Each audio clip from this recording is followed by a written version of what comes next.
Hi, my name is Franciria Moore with the Prosperity Agenda. Welcome to Coaching Up Close, our mini webinar series designed to work some quick tips into your busy schedule to help you improve your coaching skills. But first, let me introduce TPA.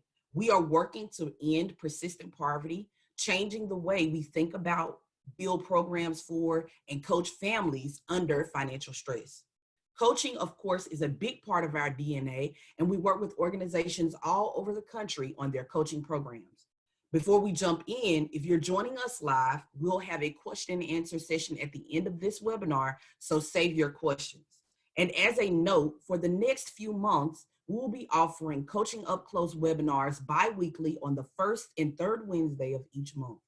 We will also be offering Coaching on Call, which is our office hours on the second and fourth Wednesday of each month in order to provide a deeper question and answer time and even do some collaborative brainstorming with other coaches from around the nation.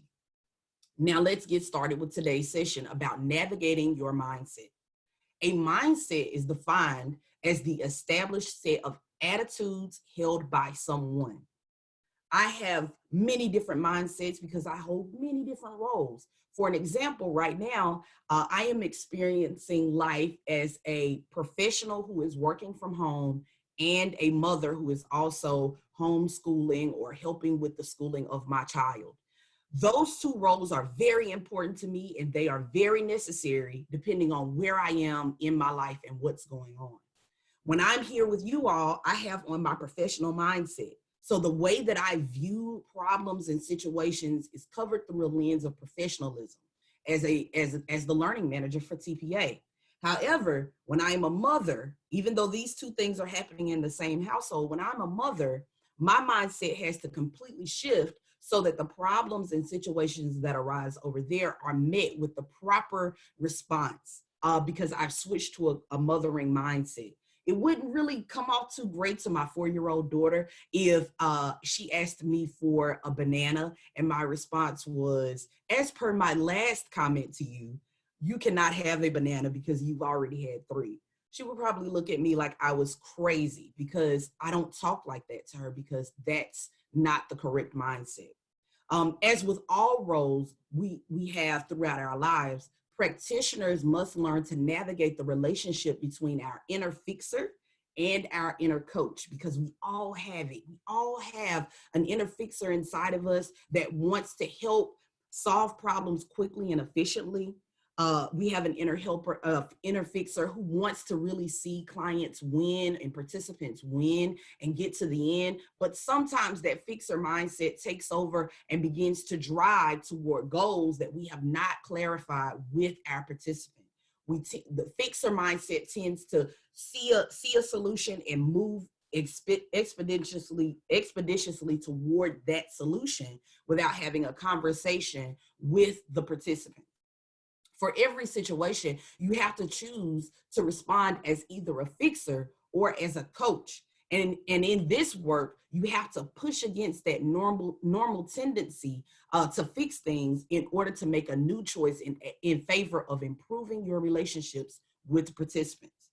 So sometimes this might look like telling yourself, I do not need to fix this right now. Instead, I need to focus on building the relationship. I need to focus on clarifying what are the values and beliefs of this family so that I can enter a coaching relationship with them.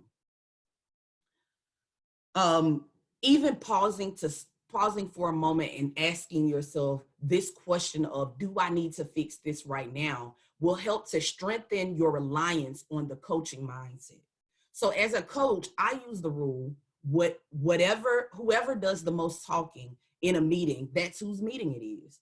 And so because of that, every 3 statements that I make, I like to stop and ask some type of question, whether it's a powerful question, whether I'm asking permission, or whether I just want to make sure that I'm listening reflectively and I'm checking in to make sure that I really have it. I make sure that every 3 statements that I say, I stop and pause and ask a question, or I pause before I jump to a solution, because you know how it is. There's something going on and a person tells you a situation that they have happening in their lives. And for many of us, our brains jump right to the solution. And so what I've started to do as a way of managing or navigating that inner fixer and coach is to pause and say, does this thing need to be fixed right now? And sometimes, if I'm going to be honest, that's what we're here for, right? Honesty. In all honesty, sometimes the answer is truly yes. Sometimes the answer is yes, this needs to be fixed right now. And so then I would choose the role in coaching of case management.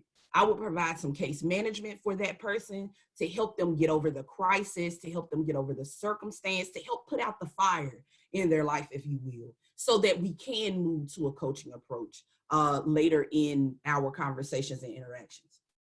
So I want to give these things to you all as something to reflect on. I'll add it in the chat box for you, but I would like for you, as you're thinking about how you'll navigate this inner fixer and coach, I want you to consider these questions.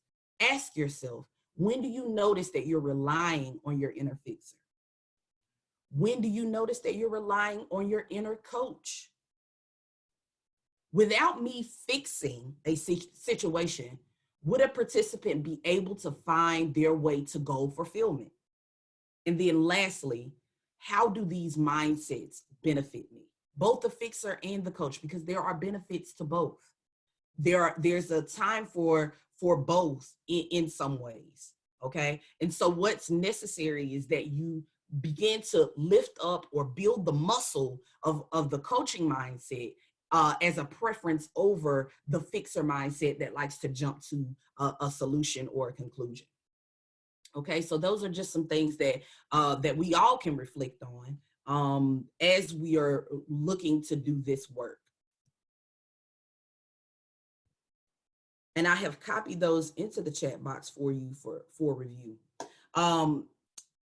In closing, we all have an inner fixer and an inner coach. And as you are working with participants, take a moment to pause and choose the right mindset.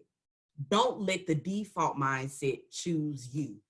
When I was growing up, I heard it said, make the money, don't let the money make you. And that's the same thing I'm saying to you today. Choose the mindset. Don't let the mindset choose you, because the mindset is the first interaction, the first thing that you can adjust as a coach to ensure that you're having a coaching-led relationship and not a relationship led by your motives, by your needs, or what you feel is best for the client. It is really, really important that you really see participants as the experts of their lives, and that you value what they say about the way in which they want to engage in a coaching relationship with you. That's it for today. Thank you for watching. Join us in 2 weeks for more coaching tips and resources. And be sure to stick around for the question and answer portion. And of course, if you have questions about our coaching training program, or if you would like to sign up for the next Coaching Up Close mini webinar or the Coaching on Call office hours, please visit us at theprosperityagenda.org. Until the next time, be safe, be healthy, be well. Thank you.